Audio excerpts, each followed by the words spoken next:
अभय भाई शास्त्री। अभय भाई के बारे में मैं एक ही कहूंगा कि अभी कोरोना के कारण इतना पैंडेमिक सिचुएशन है, लेकिन फिर भी वो अलग अलग प्रोजेक्ट लेकर और जूम पर ऐसी एक्टिविटीज लेके हमें एनर्जी दे रहे हैं। और अभय भाई शास्त्री, इनके आइडिया से ये डिकोड ये शुरू हुआ है, ये सीरीज। और इसमें और एक फायदा ये हुआ है कि जो अभी काफी क्लब्स ने सक्सेस स्टोरीज बनाई है, वो सक्सेस स्टोरीज अदरवाइज हम नहीं देखते हैं, लेकिन इस प्रोग्राम के बाद वो जो सक्सेस स्टोरीज हम सब मिलके देखेंगे, तो जिन लायन क्लब ने वो स्टोरीज बनाई हैं और सबमिट की है, उनको अगर हम देखते हैं तो हमें एनर्जी भी मिलेंगी और उन लायन क्लब के मेंबर्स को भी बहुत अच्छा लगेगा। तो इसलिए अभय भाई, I congratulate you for this. हमारे अभी जिनको हम आपने सुना जेएलटी रवि सातपुते, जो मेरे टाइम डिस्ट्रिक्ट सेक्रेटरी थे और वो अभी जेएलटी है।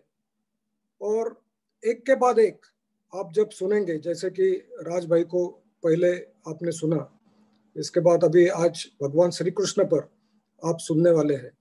हमारे जेएटी चेयरपर्सन विजय जी सारडा, ये भी इसमें एक अपना रोल निभा रहे हैं। और आज के चीफ गेस्ट जो चंद्रराज जी शेट्टी, जो मेरे एक साल पहले वो डिस्ट्रिक्ट गवर्नर थे, वो भी बहुत आध्यात्मिक बातें करते हैं। He is very nice fellow. तो आज वो भी चीफ गेस्ट आप हमें मिले हैं, उनका भी मैं स्वागत करता हूँ। दोस्तों, हम सब लाइनिज्म में काम करते हैं और हमारा बिजनेस भी है, और हर एक ने मैनेजमेंट बुक कोई ना कोई पढ़ी है। और हमारे सबके घर में एक मैनेजमेंट बुक 100% होती है, और वो है श्रीमद् भगवत गीता। हर एक के घर में होती है। आप में से कोई लोग पढ़ते होंगे, कोई लोग पढ़ते नहीं है। आपके माँ या पिताजी ने वो लाके रखी है, लेकिन आप पढ़ते नहीं है। तो मेरा एक ही बात मैं कहना चाहूंगा कि आप 12वां और 15वां अध्याय ये आप जरूर सुनिए, और सिर्फ सुनिए मत, उसका मीनिंग भी देखिए। तो आपको आपके जीवन का जो रहस्य है वो भगवान श्री कृष्ण ने बताया है। भगवान श्री कृष्ण ये द्वापर युग में आए, और उनके पहले जो त्रेता युग थे, तब भगवान राम आए। दोनों विष्णु के अवतार हैं। हम अगर राम का स्पेलिंग देखते हैं, मराठी में अगर लिखते हैं हिंदी में तो राम, लेकिन कृष्ण का देखते हैं तो कृष्ण, यानी उसमें बहुत वर्ड्स एक दूसरे को जोड़े गए हैं, मतलब लिटिल कॉम्प्लिकेटेड। अगर हम राम का स्पेलिंग इंग्लिश में देखते हैं तो RAMA, बहुत सिंपल है।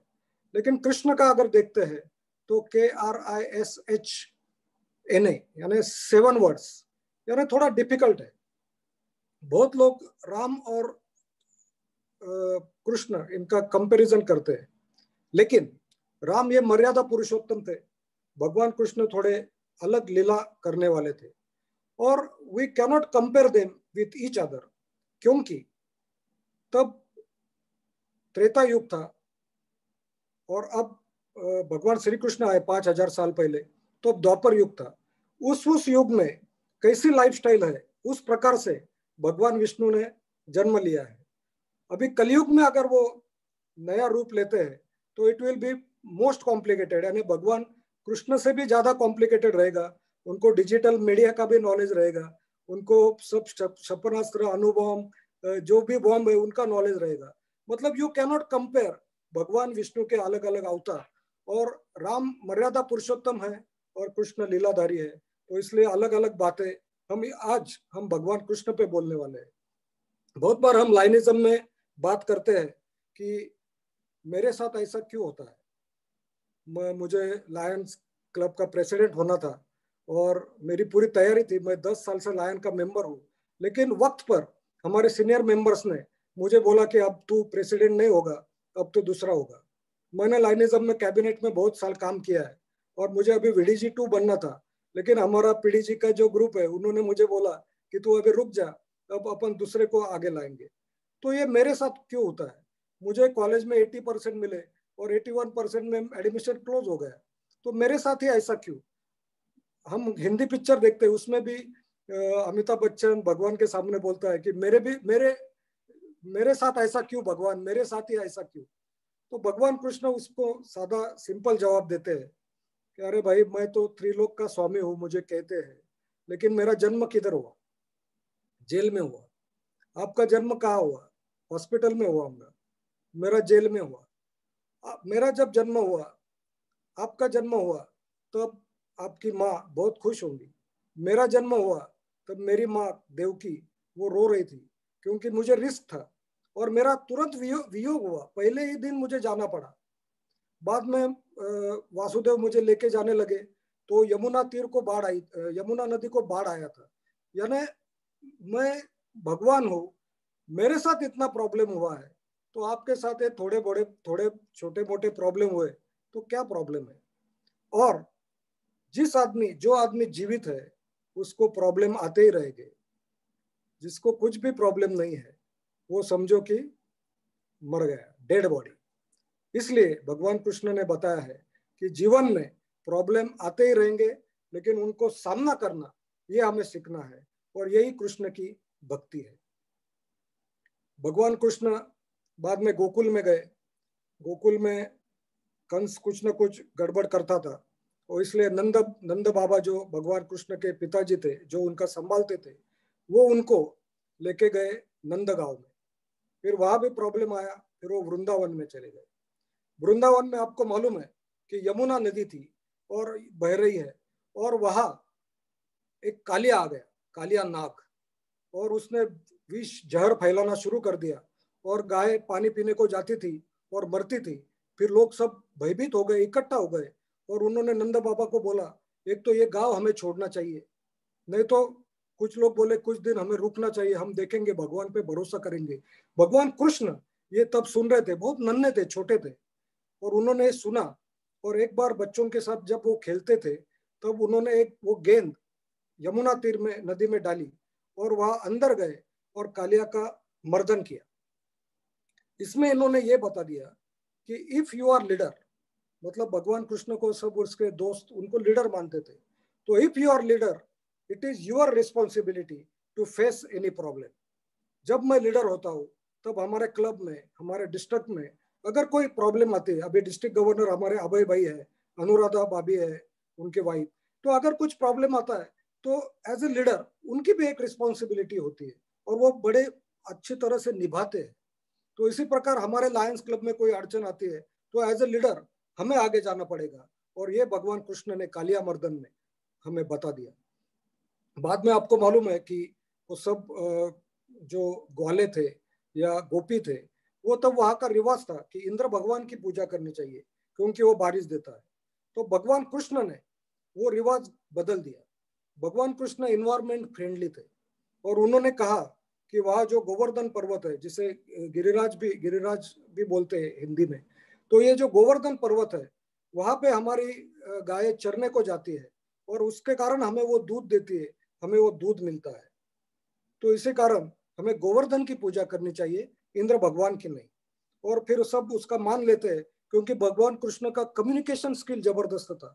इफ यू आर लीडर, आपको कोई बात बतानी है तो आपकी कम्युनिकेशन स्किल बहुत अच्छी चाहिए, क्योंकि आपको क्रांति करनी है, you have to change the thought of the people. तो इसके लिए आपकी बोलने की स्टाइल बहुत जबरदस्त चाहिए, आपका कम्युनिकेशन स्किल अच्छा चाहिए। वो भगवान कृष्ण ने बता दिया, और लोगों ने उनका सुन लिया और गोवर्धन की पूजा करने लगे। इंद्र को गुस्सा आ गया। गुस्सा आता है ना, आपको मालूम है, हमारे भी डिस्ट्रिक्ट में बहुत लोग ऐसे, उनको कुछ भी किया तो बहुत गुस्सा आता है। वैसे इंद्र भगवान को भी गुस्सा आया, और उन्होंने सोचा कि जोरदार बारिश करेंगे और इनको सबको डरा देंगे, और जोरदार बारिश हुई। क्या करना समझ में नहीं आया था, और तब भगवान श्री कृष्ण ने गोवर्धन पर्वत उठाया और सबकी रक्षा की। तब आपको मालूम है 3 पॉइंट, उसमें का एक पॉइंट आप सबको मालूम है कि भगवान कृष्ण ने टीम वर्क बताया। सब मिलकर, मतलब भगवान कृष्ण ने अकेले उठा सकते थे, लेकिन सब लोग आए, गोपी आए, ग्वाला आए, उन्होंने सब ने उसको स्टिक के साथ वो गोवर्धन पर्वत उठाया और टीम वर्क बता दिया। और एक बात भगवान कृष्ण ने टीम वर्क में बता दी, जो है दही हंडी। दही हंडी में भी टीम वर्क एक, अदरवाइज कुछ हो ही सकता नहीं। तो भगवान ने टीम वर्क ये बहुत जबरदस्त एक पॉइंट बताया है, जो हमें हमारे क्लब में, हमारे डिस्ट्रिक्ट में कोई भी एक्टिविटी करनी होती है तो टीम वर्क करना पड़ता है। फीड द हंगर ये भी भगवान कृष्ण ने बताया, क्योंकि भगवान कृष्ण माखन चोर क्यों थे? उनके घर पे बहुत माखन बनता था, नंद बाबा के यहाँ से बहुत माखन बनता था, लेकिन उनके जो गरीब गरीब मित्र थे, वो उनके यहाँ जो माखन बनता था वो मथुरा में एक्सपोर्ट होता था, उनको खाने को नहीं मिलता था। और इसलिए भगवान श्री कृष्ण ने माखन चुरा के खुद को चोर नाम डाला, लेकिन सबको वो माखन बांटते थे और फिर सब बच्चे मिलकर माखन खाते थे। यानी फीड द हंगर जो लाइनिज्म की कंसेप्ट है वो भी श्री कृष्ण ने बताई। गोवर्धन पर्वत में पहला पॉइंट उन्होंने टीम वर्क बताया। दूसरा पॉइंट उन्होंने बताया कि जो भी हम कल्पना आगे आइडिया देते हैं तो उसकी रिस्पॉन्सिबिलिटी हमारी होती है। गोवर्धन की पूजा की कंसेप्ट भगवान कृष्ण ने बताई, नई आइडिया बताई, लेकिन प्रॉब्लम आया तो ही came forward to solve it.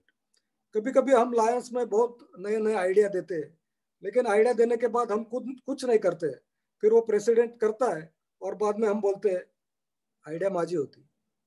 लेकिन ऐसा नहीं है, अगर आप कुछ आइडिया देते हैं तो आपकी वो जिम्मेदारी होती है कि वो पूरी की जाए। और भगवान कृष्ण ने गोवर्धन की पूजा की आइडिया दी, बाद में इंद्र ने प्रॉब्लम किया तो भगवान कृष्ण ने वो प्रॉब्लम सॉल्व करके दिया।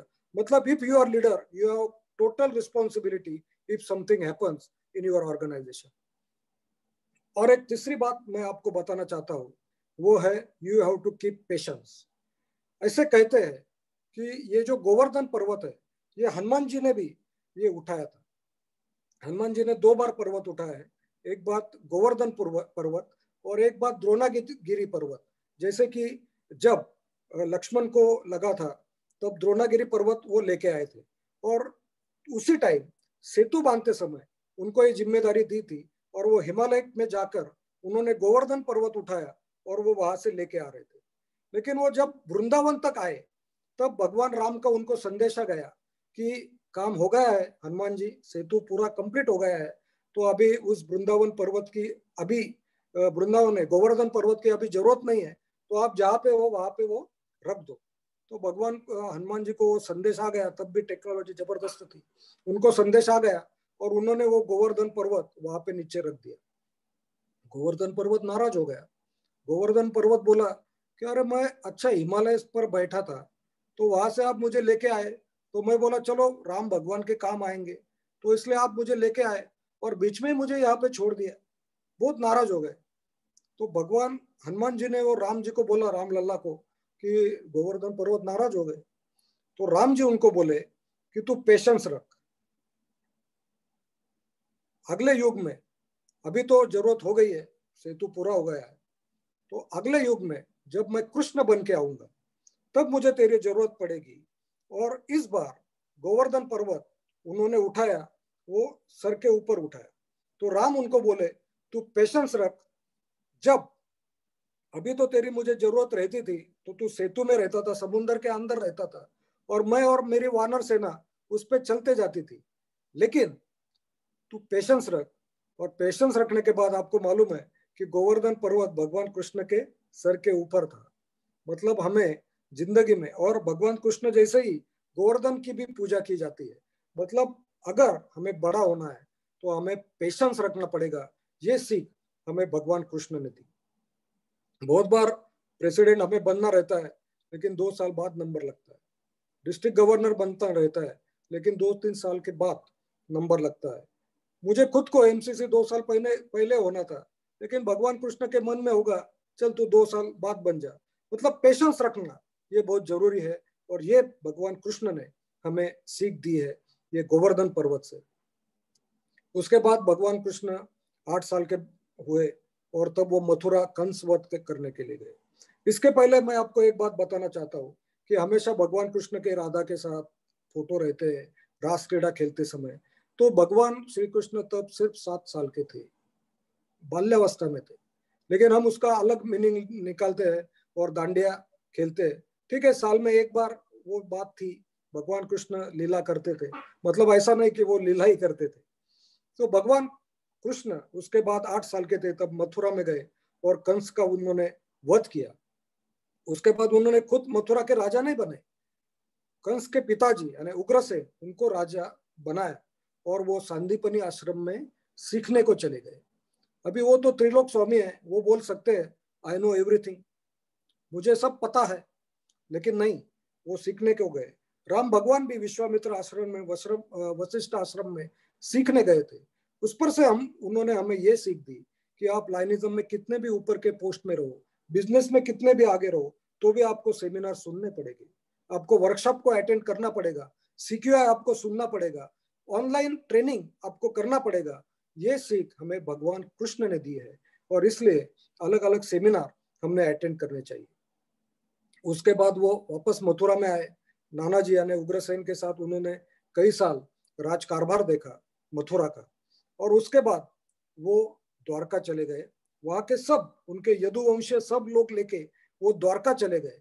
मतलब कंप्लीटली नॉर्थ इंडिया से वो द्वारका, सौराष्ट्र यानी गुजरात को गए, समुद्र के किनारे उन्होंने बड़ी नगरी बनाई। That was the highest migration of that time. मतलब पूरे यहाँ से मिडल ऑफ द महाराष्ट्र से पूरे वो पश्चिम में चले गए। इस पर से भगवान ने ये बताया कि आपको अगर बड़ा होना है, आपको बहुत नॉलेज लेना है, बहुत सीखना है, तो आप घूमते रहो, अलग अलग जगह जाते रहो। आप अगर संगमनेर में है, पुणे में है, तो आप कभी नासिक में जाओ, कभी महाराष्ट्र में जाओ, गुजरात में जाओ।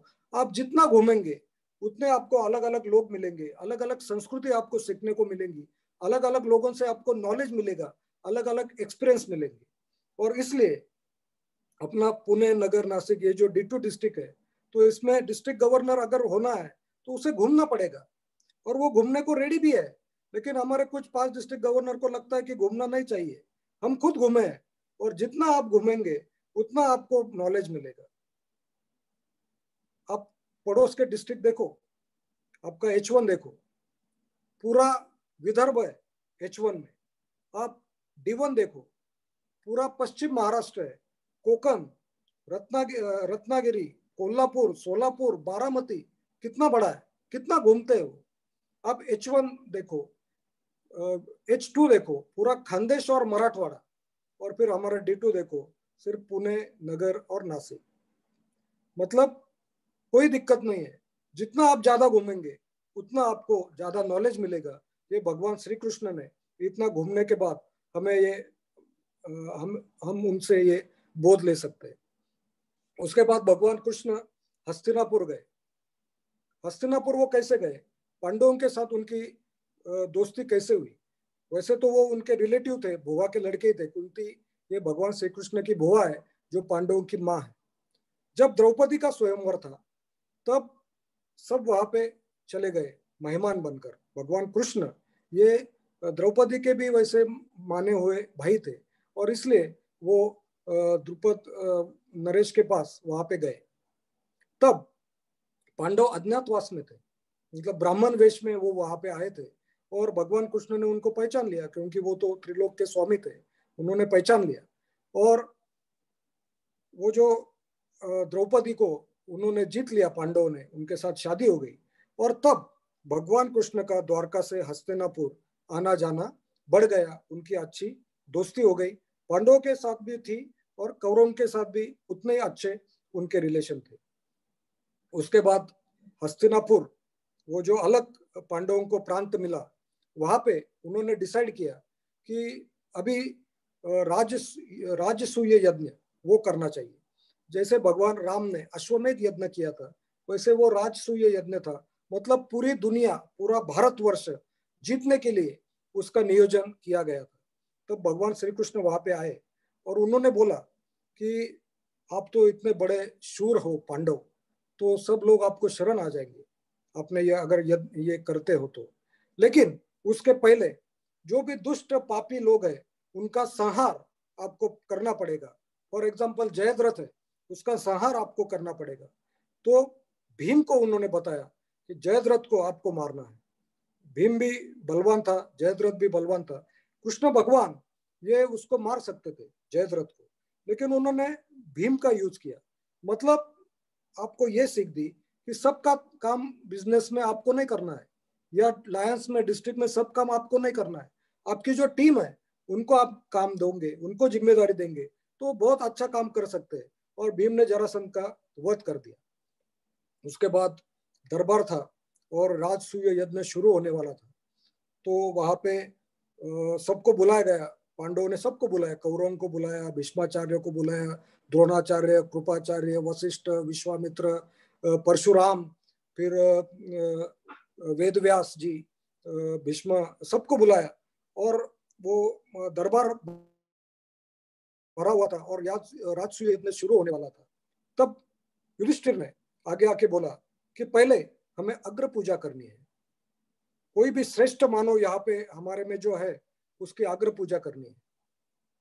तो भीष्माचार्य खड़े होते और युधिष्ठिर बोलते कि मैं भीष्माचार्य या वेदव्यास, इनकी मैं अग्र पूजा करना चाहता हूँ। तो वेदव्यास तब शांत रहते और भीष्माचार्य खड़े होते और वो बोलते हैं कि नहीं युधिष्ठिर, मेरी आप पूजा मत करो। यहाँ पे सबसे महान व्यक्ति यहाँ पे बैठी है, त्रिलोक के स्वामी जगत गुरु श्री कृष्ण यहाँ पे बैठे हैं और उसकी अग्र पूजा हमें करनी चाहिए। तो युधिष्ठिर सबको बोलता है दरबार में कि anybody has problem, I am going to, मैं पूजा करने वाला हूँ भगवान कृष्ण की। तो पांडव तो खुश हो जाते, कौरव वहां होते हैं लेकिन वो भी कुछ भी नहीं बोलते, दुर्योधन होता है, कर्ण होता है, कुछ भी नहीं बोलता है, क्योंकि उनको भी मालूम होता है कि भगवान श्री कृष्ण ये बहुत बड़ी हस्ती है, इसलिए वो भी चुप बैठते हैं। हमारे लाइनिज्म में भी कभी कभी ऐसा होता है, तो इसलिए प्रोटोकॉल बना के दिए कि इसके बाद ये, इसके बाद ये। तो इसलिए भगवान कृष्ण की पूजा करने को फिर आगे बढ़ते हैं नकुल जी।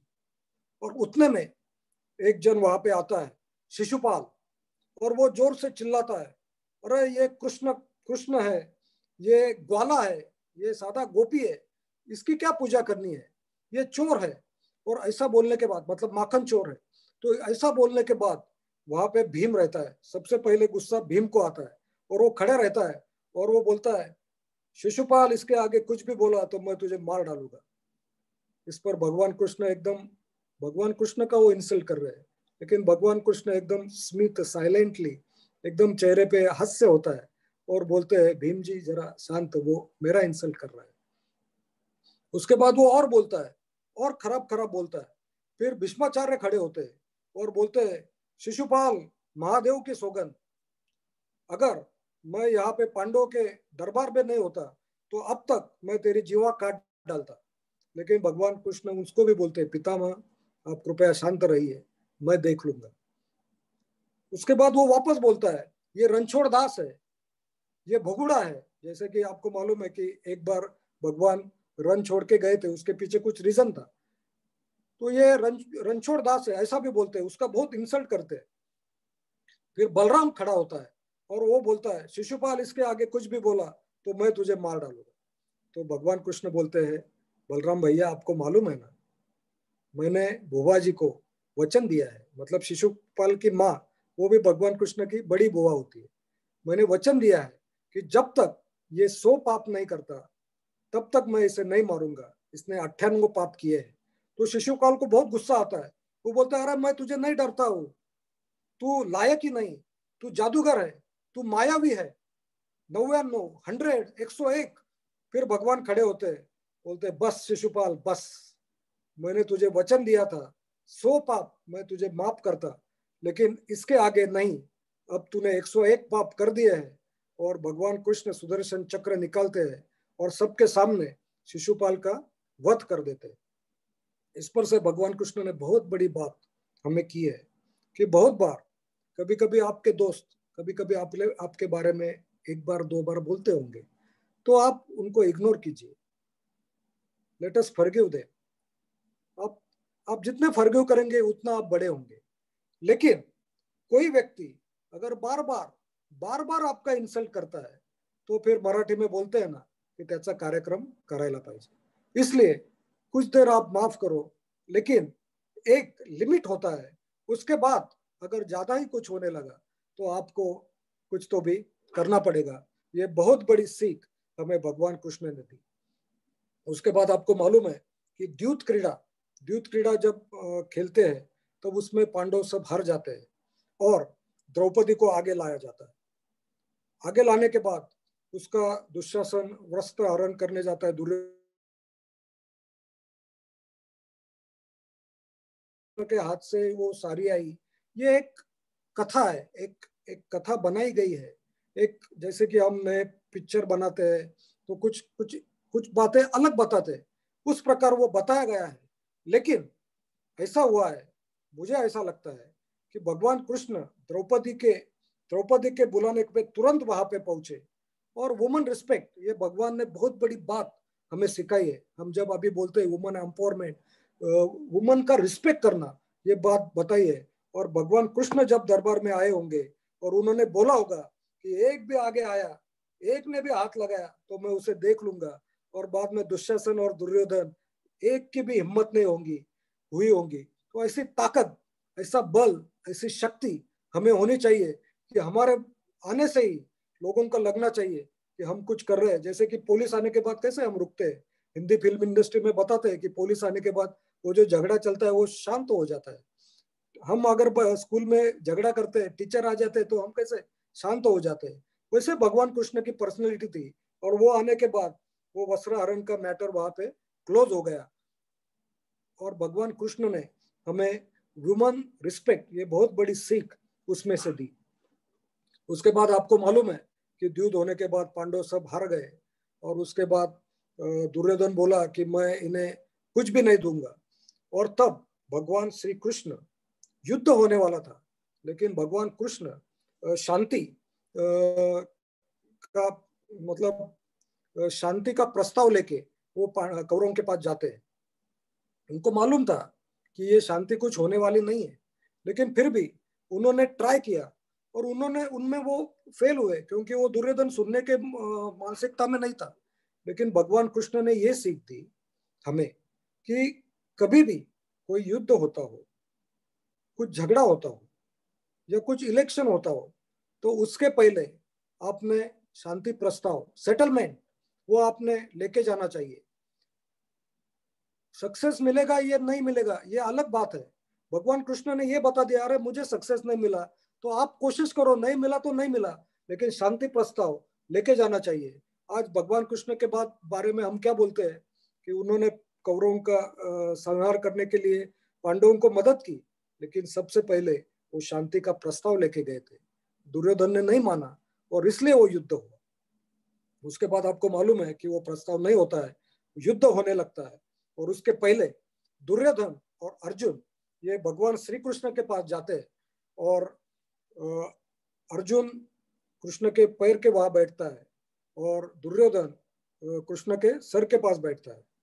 आंखें खोलते हैं भगवान कृष्ण तो उनको अर्जुन दिखाई देता है क्योंकि वो सामने खड़ा रहता है।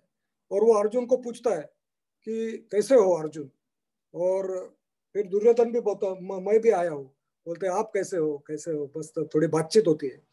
फिर भगवान कृष्ण को मालूम है कि अभी युद्ध है, इसलिए वो आए हैं कुछ बेनिफिट लेने के लिए। तो भगवान कृष्ण बोलते हैं कि चलो, मैंने पहले अर्जुन को देखा तो अर्जुन को मैं पूछूंगा कि आपको क्या चाहिए। तो दुर्योधन गुस्से में आता है, अरे पहले मैं आया हूँ, पहले मैं मांगूंगा। तो भगवान कृष्ण बोलते देख भाई, मैंने पहले अर्जुन को देखा है, मैं पहले उनसे उनको उससे पूछूंगा।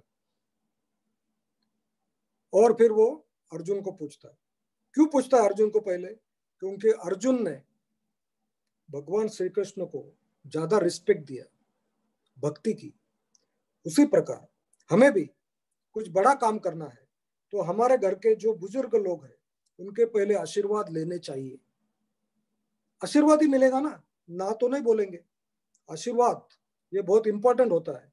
और इसलिए अगर आपको भी लायन का प्रेसिडेंट बनना है तो आपके क्लब के जो सीनियर मेंबर है उनके पहले जाके मिलना चाहिए।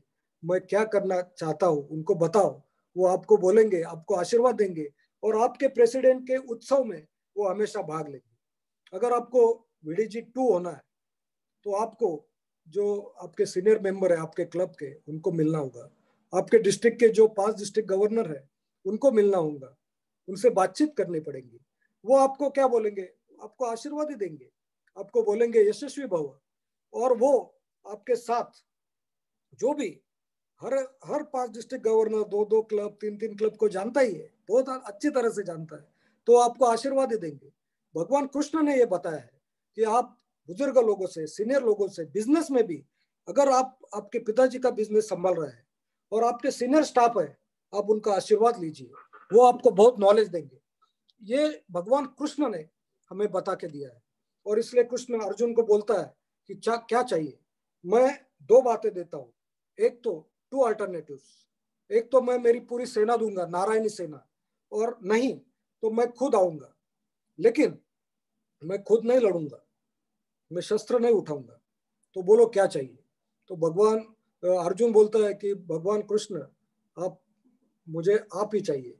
आपने कृष्ण बोलता है कि मैं तो शस्त्र नहीं उठाऊंगा। तो अर्जुन बोलता है नहीं नहीं, फिर भी मुझे आप ही चाहिए, मुझे आपकी सेना नहीं मिली तो भी चलेगी, मुझे आप ही चाहिए।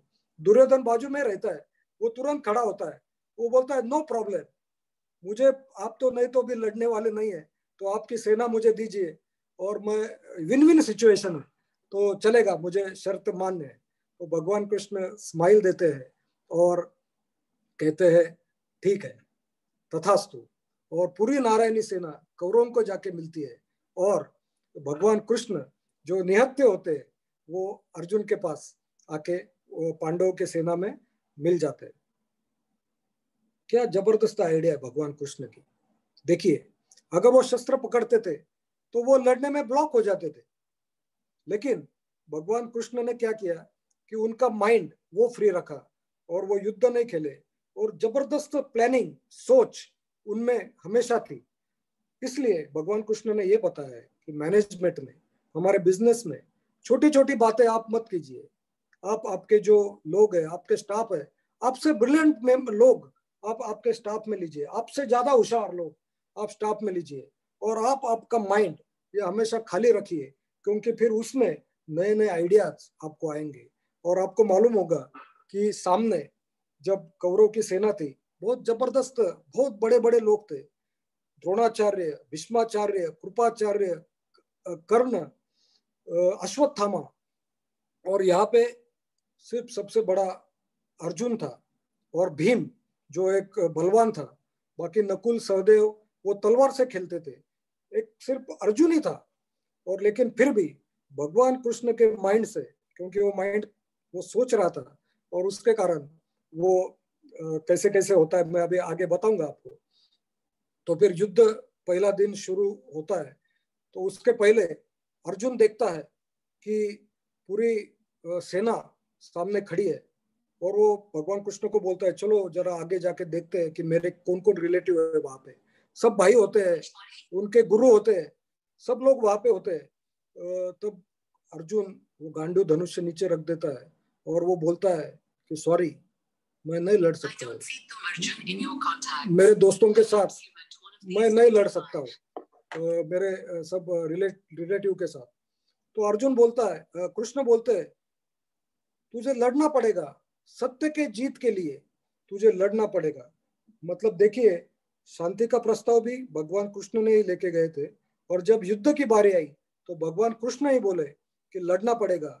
और पूरे 18 अध्याय वो की गीता वो भगवान कृष्ण ने अर्जुन को सुनाई और बड़ा रूप बताया। 18 अध्याय की अगर आप गीता पढ़ते हो तो आप देखेंगे कि पहला अध्याय जो है वो सिर्फ अर्जुन बोले, अर्जुन ने भगवान कृष्ण को बात की है, पहला अध्याय, उसमें कृष्ण कुछ नहीं बोले है। और रिमेनिंग 17 अध्याय जो है उसमें भगवान कृष्ण बोले है। मतलब कृष्ण भगवान ने और एक बात बता दी कि if you are the big leader, if you are the leader, you have to be the great listener. पहले आपको प्रॉब्लम समझना चाहिए। स्टीफन कोवे की जो आपने किताब पढ़ी है उसमें भी ये हैबिट दी है कि पहले आपको सुनना पड़ेगा और बाद में आपको एक्शन लेना पड़ेगा। तो इसलिए भगवान श्री कृष्ण ने पूरी गीता बाद में बताई और अर्जुन को पूरी ताकत दी। और एक बात भगवान कृष्ण ने बताई, जब आपका प्रेसिडेंट या आपका डिस्ट्रिक्ट गवर्नर ये कभी प्रॉब्लम में है तो उसकी राह नहीं देखनी है कि वो आपको फोन करेगा, पीडी जी उनकी राह नहीं देखनी है। पीडी जी को खुद खुद अभय भाई को फोन करना है, सीनियर मेंबर ने खुद आपके क्लब के प्रेसिडेंट को फोन करना है और बोलना है कि प्रॉब्लम क्या है, what is the problem, we will solve it. आपको खुद को जाना पड़ेगा, किसी की राह नहीं देखनी है। ये भगवान कृष्ण ने बहुत बड़ी बात बताई। उसके बाद आपको मालूम है कि कौरव में काफी सेनाएं थी, भीष्माचार्य, द्रोणाचार्य, लेकिन वो एक एक ऐसे थे कि वो पूरे पांडवों को मार सकते थे अर्जुन छोड़ के, और इनको सबको हराना बहुत मुश्किल था। लेकिन बहुत लीडर होने के कारण, इतने लीडर थे, एक दूसरे के साथ पटती भी नहीं थी, और उसके कारण भगवान कृष्ण को मालूम था कि what is the weakness. Bhishmacharya ने बोला था, उनका और कर्ण का पटता नहीं था, कि जब कर्ण आएगा, जब मैं सेनापति बन के लड़ूंगा, तो कर्ण मुझे युद्ध भूमि में नहीं चाहिए। उनकी नहीं जमती थी। मतलब बहुत लीडर होते हैं, जैसे हम बोलते हैं ना, सो मेनी कुक्स, वो डिश जो फूड की वो स्पॉइल कर डालते हैं, उसी प्रकार वहां पे बहुत नेता थे। भीष्माचार्य का वीकनेस भगवान कृष्ण को मालूम था, कि वो कोई महिला सामने आई तो वो उनका धनुष्य नहीं चलाते थे। तो उन्होंने वो शिखंडी, आपको मालूम है कि वो ही वॉज 50%, मतलब वो गे था, मतलब तो उनको सामने खड़ा किया भगवान कृष्ण ने अर्जुन के। और अर्जुन बोले कि मैं भीष्माचार्य का वध कैसे करूंगा, क्योंकि उन्होंने तो शस्त्र रख दिए उस शिखंडी को देख के। लेकिन भगवान कृष्ण बोलते हैं कि अगर जीत चाहिए, जीतना है ना, तो तुझे मारना पड़ेगा। और फिर भीष्माचार्य को बड़े अंतःकरण से अर्जुन उनको मारता है, उनको मारते हैं। वो शरपंजरी पे सोए हुए रहते हैं। बाद में द्रोणाचार्य सेनापति बनते हैं। फिर द्रोणाचार्य, उनका वीकनेस क्या होता है भगवान कृष्ण को मालूम है, कि वो उनके पुत्र अश्वत्थामा उन पर बहुत प्यार करते हैं। इतना प्यार करते हैं कि उनके बिना वो जी भी नहीं सकते थे, वो श्री कृष्ण को मालूम था। और इसलिए श्री कृष्ण प्लान बनाते हैं कि एक अश्वत्थामा नाम का हाथी, उसको मार डालो। उनको मारा जाता है वो हाथी को, और सब बोलते हैं अश्वत्थामा मर गया, अश्वत्थामा मर गया। फिर द्रोणाचार्य वो सुन लेता है युद्ध में, और उसको लगता है अरे अश्वत्थामा मर गया। और वो युधिष्ठिर को पूछता है कि युधिष्ठिर, क्योंकि युधिष्ठिर हमेशा सत्य बोलता है, तो युधिष्ठिर को पूछता है कि अश्वत्थामा मर गया। तो युधिष्ठिर बोलता है हाँ हाँ, अश्वत्थामा हाथी मर गया। यानी वहां पे बहुत आवाज रहता है वो युद्ध भूमि में, तो वो हाथी बहुत छोटे आवाज में बोलता है। और द्रोणाचार्य को लगता है अश्वत्थामा मर गया, वो डिप्रेशन में आ जाते हैं, वो धनुष्य रख देते हैं, और उनको अर्जुन, वो द्रुपद आके उनको मार डालता है। मतलब और एक बात, द्रोणाचार्य ने युधिष्ठिर पर भरोसा किया। मतलब युधिष्ठिर का एक ब्रांड था कि ये हमेशा सत्य बोलता है, एथिक्स। तो हमारे भी कोई एथिक्स होने चाहिए, ट्रांसपेरेंसी होनी चाहिए, कि लोग बोलेंगे कि अरे ये आदमी बंदा बहुत एथिकल है, ये बोलेगा यानी सत्य है, इसके अकाउंटिंग परफेक्ट होंगे, ये कभी फ्रॉड नहीं करेगा। युधिष्ठिर के बारे में ऐसी लोगों की सोच थी। वैसी हमारी ब्रांड इमेज हम नहीं कर सकते क्या? ये भी सीख हमें इसमें से मिलती है। उसके बाद आपको मालूम है कि अभिमन्यु का वध होता है चक्रव्यूह में, 4 जन मिलकर, मतलब वो द्रोणाचार्य के पहले ही उसका वध होता है। द्रोणाचार्य, फिर कर्ण और अश्वत्थामा, कृप, वो सब मिलके उस पर वार करते हैं, आगे से पीछे से, और उसको मार डालते हैं। और ठीक है, युद्ध में मारा गया, अधर्म से मारा गया, लेकिन मर गया। मरने के बाद उसके लाश को कुछ नहीं करना चाहिए, लेकिन वो जयद्रथ, वो आके उस शव को लात मारता है। और उसके कारण भगवान कृष्ण, अर्जुन बहुत गुस्से में आ जाता है। और गुस्से में आने के बाद वो बोलता है कि मैं कल शाम तक जयद्रथ को मार डालूंगा, अगर मैं नहीं मार पाया तो मैं खुद जल जाऊंगा। कितना बड़ा प्रॉब्लम। मतलब जब भी गुस्सा आता है तो हमें थोड़ा सोचना चाहिए, we have to be proactive. Stephen Covey ने पहली आदत बताई, बी प्रोएक्टिव। भगवान कृष्ण ने उसको बोला अरे थोड़ा सोचना चाहिए था। अभी अगर दूसरे दिन उसको मारने वाला है तो कौन जयद्रथ जाएगा युद्ध भूमि पे? और वो गया ही नहीं। शाम को 6 बज गए, 4-5 बज गए, और ऐसे लगा कि अब वो आएगा ही नहीं। तो भगवान कृष्ण आइडिया करते, आपको मालूम है कि वो पूरे बादल इकट्ठा करते हैं एक एनर्जी के साथ, और वो सूरज भगवान को वो बादल के पीछे गायब कर देते और अब बाद में अंधेरा होने जाता है। अब ये जयद्रथ कितना पागल है, थोड़ा एक दिन रुकना ना। तो वो चले आता है और वो बोलता है अर्जुन को कि अरे सूरज भगवान तो चले गए, दिन खत्म हो गया, अब तू मुझे क्या मारेगा, अब तू मुझे मार नहीं सकता क्योंकि वो धर्म युद्ध है, तो तू अब जल जा, मैं तो देखने आया हूँ। और भगवान कृष्ण वो बादल बाजू में कर देते हैं और बोलते हैं अर्जुन ये सूर्य और ये जयद्रथ तू अब इसे मार सकता है। मतलब दो बातें हैं कि एक तो मराठी में बोलते हैं ना फार उतावळा व्हायचं नाही, और दूसरी बात गुस्सा आया तो कुछ भी डिसीजन लेना नहीं। ये दो बातें हमें इस पर से सीखने को मिलती है। उसके बाद आपको मालूम है कर्ण कर्ण का वध कैसे होता है। उसका चाक जब फंस जाता है और वो निहत्था होता है तो भगवान कृष्ण अर्जुन को बोलते हैं कि अब इसे तू मार डाल। वैसे कर्ण बहुत स्ट्रांग होता है, बलशाली होता है। जितनी ताकत अर्जुन में है उतनी कर्ण में होती है। सेम, थोड़ा बहुत कर्ण कम होगा, लेकिन जितनी ताकत अर्जुन की है उतनी ही कर्ण की है। लेकिन भगवान कृष्ण बोलते हैं कि इस पर तू बाण चला डाल क्योंकि अभी ये नियत्ता है। तो तब कर्ण बोलता है भगवान कृष्ण को, अरे भगवान आप कैसे बोल रहे हैं, ये धर्म युद्ध है, धर्म के रूल आपको नहीं पता, मेरे पास शस्त्र नहीं है, मेरा ये रथ फंसा हुआ है, मैं नीचे हूं, मुझे अर्जुन कैसे मारेगा। तब भगवान कृष्ण उसे क्या बोलते हैं कि जब द्रौपदी का वस्त्र हरण हो रहा था तब तू था, तू तब वहां था, तेरा दुर्योधन सोच सुन सकता था, तब तेरा धर्म कहाँ था। तू द्रौपदी को भरी सभा में वैश्या बोला, तब तेरा धर्म कहाँ था। तूने अर्जुन का पुत्र अभिमन्यु, उनको तुम चार लोगों ने पीछे वार करके सबने मिलकर उसे मारा। धर्म बोलता है कि एक के साथ एक ने खेलना चाहिए, एक के साथ सामने से वार करना चाहिए, तब तेरा धर्म कहाँ था। इसलिए धर्म की बात तू मत कर, धर्म तेरे बस की बात नहीं। और अर्जुन को बोलता है तू इसे अभी मार डाल, this is the opportunity, some time opportunity comes, you have to go through the opportunity. और अर्जुन ने एक बाण से फिर उसको कर्ण को धाराशायी कर दिया। और इसी का ऐसे एक के बाद मारकर पूरा युद्ध वो जीतने आ गए थे। आपको मालूम है कि भीम ने पूरे कौरव 100 भाइयों को भीम ने मारा है, दुशासन को मारा। और जब दुर्योधन को मार रहे थे गदा युद्ध, तो वो भी आपको उसके बारे में मैं थोड़ा बताता हूँ कि गांधारी ये हमेशा पट्टी लगाती थी और देख नहीं रही थी, और इसके इसलिए उनके आंखों में एक एनर्जी थी। और उन्होंने दुर्योधन को कहा कि बेटा तू एक बार मेरे सामने, तू तो मेरा बच्चा है, तो तू मेरे सामने तू निर्वस्त्र होके आ, मैं तुझे एक शक्ति देने वाली हूँ। तो वो तो उसका बच्चा होता है गंधारी का, कितना भी बड़ा है तो भी वो निर्वस्त्र होके जाने लगता है। तो भगवान कृष्ण को मालूम होता है कि इसके पीछे क्या प्लान है। तो वो दुर्योधन को बोलता है अरे ठीक है वो तेरी माँ है, लेकिन थोड़ी तो शर्म कर, थोड़े ये लगा कुछ तो इसलिए वो पत्ते लगा के वो आता है और गांधारी उसे देखती है और दुर्योधन को बोलती है अरे तूने ये क्या किया, मैंने तुझे क्या बोला था। लेकिन वो सब बाद में दुर्योधन को समझता है कृष्ण का प्लान था।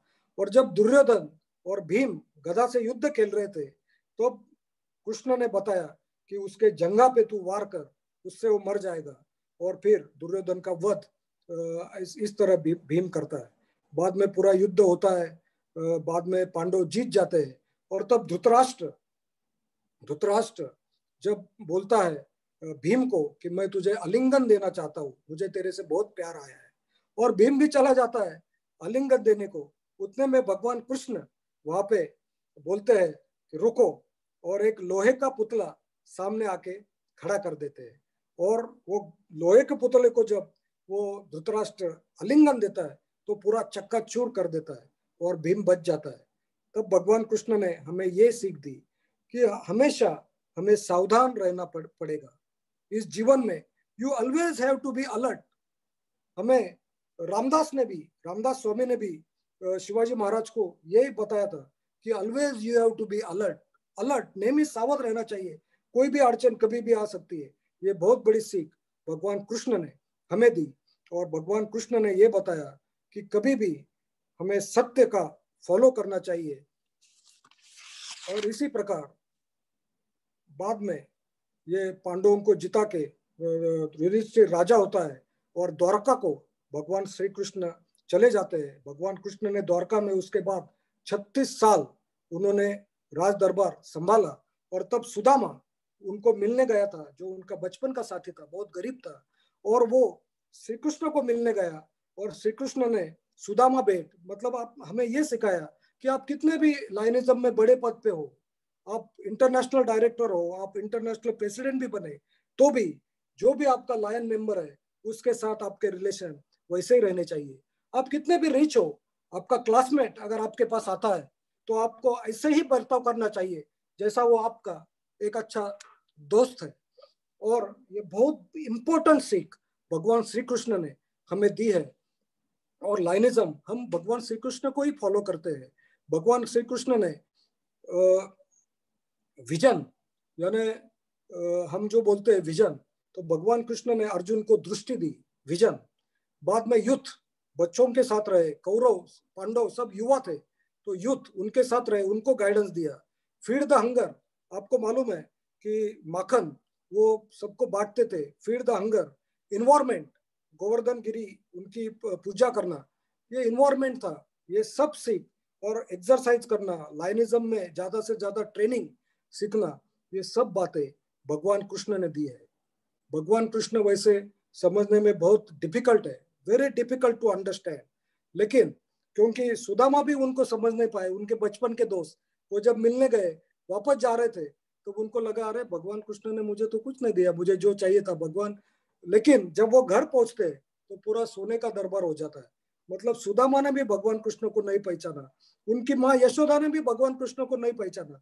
उनको एक बार मुंह खोला तो पूरा विश्व दर्शन दिया, लेकिन फिर भी वो डरती थी, मतलब वो भी नहीं पहचान सके। तो अपने को भगवान कृष्ण समझना कितना मुश्किल है, लेकिन फिर भी मैंने आपको भगवान कृष्ण बताने की कोशिश की है। आपको उसमें से कई पार्ट आपको मालूम ही होगा, लेकिन कृष्ण के बारे में, राम के बारे में हमेशा बोलना, यानी एक सत्संग होता है, मैं बोलूं या आप बोले या कोई भी बोले, हम सब सुनना चाहिए, और इसमें हमें एक पॉजिटिव एनर्जी हमें मिलती है, और ये ताकत सत्संग की है। और इसलिए मुझे अभय भाई शास्त्री, राज भाई राज भाई मुचाल और मेरा डिस्कशन हो रहा था, तो उन्होंने हमारा चल रहा था किस टॉपिक पर बोलना चाहिए, तो राज भाई बोले कि आप कृष्ण भगवान पे बोलो, आपको उसके बारे में, गीता के बारे में काफी जानकारी है। तो मैं बोला चलो उस पर बोलेंगे, यानी ये जो होने वाला था ये कैसे होता है, इसके पीछे भी एक भगवान की भी एक प्लानिंग होता है। तो ये सत्संग आप सब आए और मेरा हौसला बढ़ाया, और आप सब ने भगवान श्री कृष्ण का सत्संग का आनंद लिया, इसलिए मैं आप सबका आभारी हूँ। वसुदेव वसुतम देवम कंस चारुमर्दनम देवकी परमानंदम कृष्णम वंदे जगत गुरु। धन्यवाद। थैंक